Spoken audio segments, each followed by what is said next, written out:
Welcome back, Go Gunners family. Mikel Arteta gets away with shocking call as Arsenal scrape through to EFL Cup semi-final. Arsenal have booked their semi-final spot in the EFL Cup after Mikel Arteta's side required a penalty shootout to beat Crystal Palace. Arsenal booked their EFL Cup semi-final spot after eventually beating Crystal Palace 8-7 on penalties after a 1-1 draw at the Emirates with Kepa Arrizabalaga the hero. Mikel Arteta and Oliver Glasner made considerable changes to their respective starting lineups, given the cup fixture lands in the middle of a hectic festive period for both teams. The Gunners should have been out of sight in the first half, but they finally grabbed what looked sure to be the winning goal in the 80th minute when Maxence Lacroix inadvertently turned his attempted interception into his own net. However, Marc Guehi proved to be Palace's hero again as he swept the ball through the legs of Arrizabalaga just minutes from the end. The main reason behind Arsenal's inability to shrug off the visitors was due to Walter Benitez, who made the most of a rare chance between the sticks with number 1 Dean Henderson rotated. Benitez pulled off a remarkable save to deny Gabriel Jesus a goal 24 minutes into his return to the starting lineup in his first major action of the game. The Brazilian made his comeback to action earlier this month after suffering a serious ACL injury in January. Given Victor Gyökeres's struggles for form and Mikel Merino's position up top being that of a headed and kick-it auxiliary option, Jesus has the chance to make his claim to be the focal point in Arteta's front line. While it's early days in his recovery to throw him into the starting lineup during the busiest point of the season, Jesus would have made a huge case about his credentials if his guided header found the far corner. Benitez's say denied the best chance of the first half before Ricardo Calafori then wastefully toe-punted an effort over from 10 yards out after the ball broke kindly to him in the box from a corner. Nani Madueke also forced the Palace second-choice stopper into a strong save at the near post from a half volley.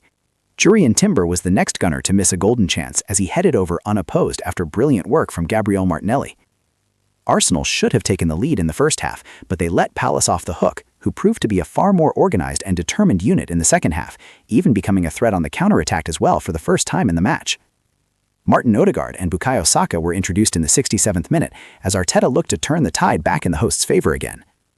And Jesus almost caught Palace cold when he was played through on goal immediately after Chris Richards had to be stretchered off with a deep cut on his foot, but he fired over as his lack of sharpness started to tell. Jesus spurned another chance minutes later, forcing Benitez into a good save, but from the resulting corner, Arsenal finally bundled the ball home after Lacroix flicked the ball past Guehi and Jean-Philippe Mateta's desperate attempts to clear on the line. With 9 minutes of added time due to Richards' injury, Arsenal were unable to hold on as Guehi swept home from point-blank range to send the game to penalties, latching onto the end of Jefferson Lerma's goalward's hair. Arteta's decision not to bring on Victor Gyökeres for Jesus when the Gunners were hunting a killing second goal proved to be incredibly costly.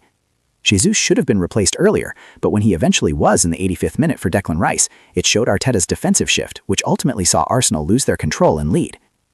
Lacroix had his hands in his hands again when he saw his penalty saved by Arrizabalaga to decide the shootout.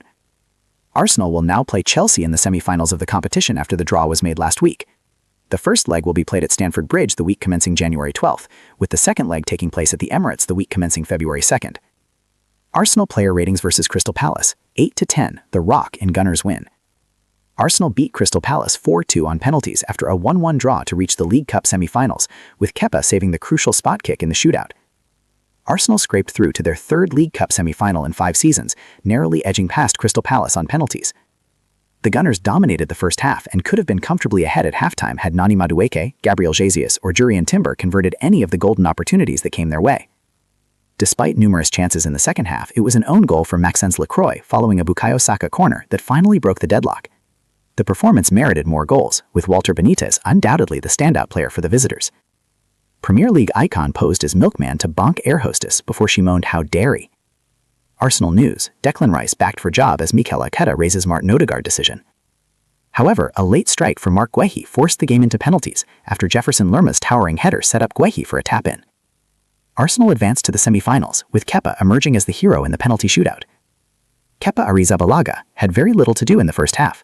The same was true in the second half until the 95th minute when Marc Guehi tapped in from close range. It took 8 attempts, but Kepa eventually saved Maxence Lacroix's penalty to send the Gunners through, 7. Jurrien Timber caught out a couple of times on the ball in his own half in the first period. Had a few significant chances which he couldn't capitalize on, 6. William Saliba made an excellent challenge on the last man Mateta when it was absolutely necessary. He had a nice moment weaving through several Palace players before delivering a great ball to Martinelli. he made a fantastic tackle on. Ricardo Calafori had a chance from a corner to hit the target but skeeved a shot with the outside of his boot over the bar. He made some daring runs through the middle of the field which disrupted play nicely. He caused the chaos in the box with his header from Saka's corner that would eventually be turned into his own net by Lacroix. 7. Miles Lily-Skelly made a good tackle on Mateta in the first half to prevent a clear run at goal. His passing was a bit frustrating for Arteta, who didn't try to hide it on the touchline, but the youngster drove the team forward really well at times. 7. Miles Lily-Skelly made a good tackle on Mateta in the first half to prevent a clear run at goal. His passing was a bit frustrating for Arteta, who didn't try to hide it on the touchline, but the youngster drove the team forward really well at times. 7. Christian Norgard impressed in the middle and was the designated long throw taker. He was good at reading the game, disrupting play, and raised the question why he's not been trusted more often. Was quite impressed with his work on the night. 7. Mikel Merino played a beautiful ball through the Palace midfield to find Eberechi Eze in the box. Arsenal perhaps missed the energy that usually get from Declan Rice, but the Spaniard helped to keep the progressive movement going. 6. Eberechi Eze had a quiet first half but missed a golden opportunity in the second when a Madueke cross found him, only for him to fluff his lines. 6. Nani Madueke had an early chance after winning the ball high up the pitch and was later found by Martinelli, but his shot lacked power. Despite missing another close-range opportunity against Benitez, he continued to find himself in promising positions. 7. Gabriel Jesus was unfortunate not to score with a strong header that forced Benitez into a low save. His link-up play was impressive, helping the wide players get involved, and his performance improved further when Odegaard came on. Wasteful finishing. 7. Gabriel Martinelli provided a superb pass to Madueke, which should have resulted in a goal. He had some great duels with Canove and delivered dangerous crosses. However, a knee collision saw his performance dip in the second half, leading to his substitution by Trossard. 7. Substitutes. Leandro Trossard came on for Gabriel Martinelli in the second half and caused problems down the left with his quality crosses. 6. Martin Odegaard made an immediate impact upon coming on, delivering a fantastic cross that Jesus narrowly headed wide. Arsenal are clearly a stronger side with their captain on the pitch at present. 7. Bukayo Saka, the substitute's corner, was the catalyst for Lacroix's own goal, with a superb curling cross that Calafori turned into chaos with his header. 7. Declan Rice came on for Gabriel Jesus towards the end of the match. Had a last-minute opportunity thwarted by Benitez. 6. Thanks for watching. Please like, share, subscribe, and comment.